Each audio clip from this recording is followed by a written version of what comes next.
नमस्कार दर्शकों, आज के कार्यक्रम में आपका एक बार फिर से स्वागत है। रविदास जयंती के बारे में विस्तार से जानेंगे कि रविदास जी कौन थे और उनकी यह जयंती क्यों मनाई जाती है, उनके गुरु कौन थे और उनका मोक्ष कैसे हुआ, और अंत में जानेंगे कि आज के समय में महापुरुष कौन है जिससे हमारा भी रविदास जी के जैसे उद्धार हो सके। तो चलिए सबसे पहले जानते हैं कि रविदास जी कौन थे।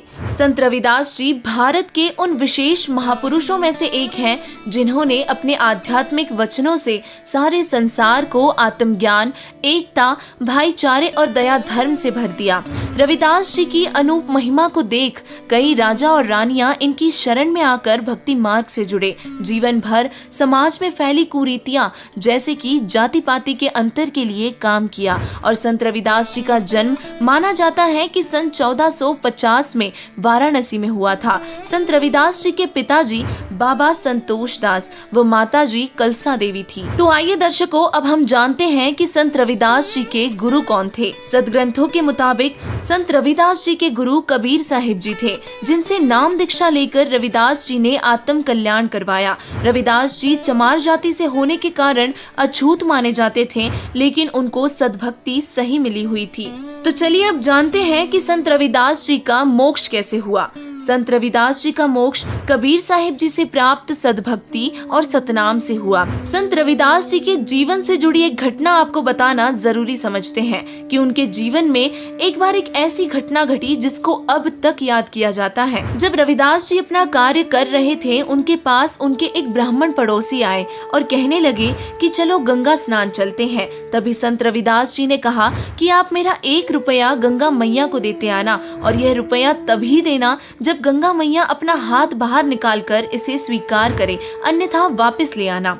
ब्राह्मण ने जाकर गंगा मैया को आवाज लगाई और गंगा मैया ने प्रकट होकर अपना हाथ सामने किया और 1 रुपया स्वीकार किया और वहीं दूसरे हाथ से एक कंगन ब्राह्मण को दिया। अब ब्राह्मण के मन में लालच आ गया और वह कंगन रविदास जी को ना देकर राजा को दे आया, जिससे कि उसे बहुत सारा धन मिला। लेकिन रानी को यह कंगन बहुत पसंद आ गया था और उसने राजा से कहा कि मुझे एक कंगन बिल्कुल ऐसा ही दूसरा चाहिए, दूसरे हाथ में पहनने के लिए। अब राजा ने ब्राह्मण को बुलाया और ब्राह्मण के सामने बहुत बड़ी मुसीबत आ गई थी और राजा ने कह दिया था कि यदि ऐसा कंगन लाकर नहीं दिया तो आपको परिवार सहित मृत्यु दंड दिया जाएगा। उसके बाद ब्राह्मण रविदास जी के पास गए और अपनी समस्या और अपना लालच बताया। संत रविदास जी ने परिवार पर आई मुसीबत के कारण समाधान करने की सोची और कहा कि ब्राह्मण जी, आप मेरी इस कठौती में हाथ डालें और एक कंगन ले जाइए। चमड़ा धोने वाला बर्तन, जिसको कठौती बोलते हैं, उसमें बहुत सारे सोने के कंगन निकले।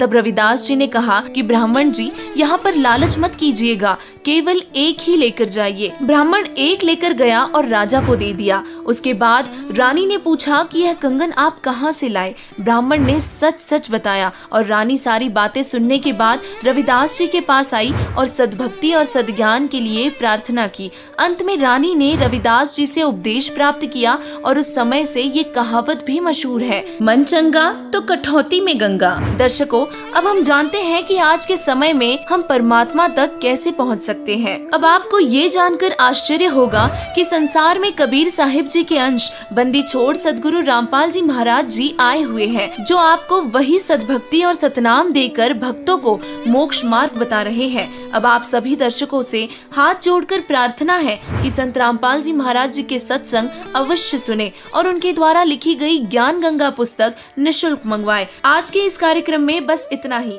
अगले रविवार फिर मिलेंगे नए मुद्दे के साथ। तब तक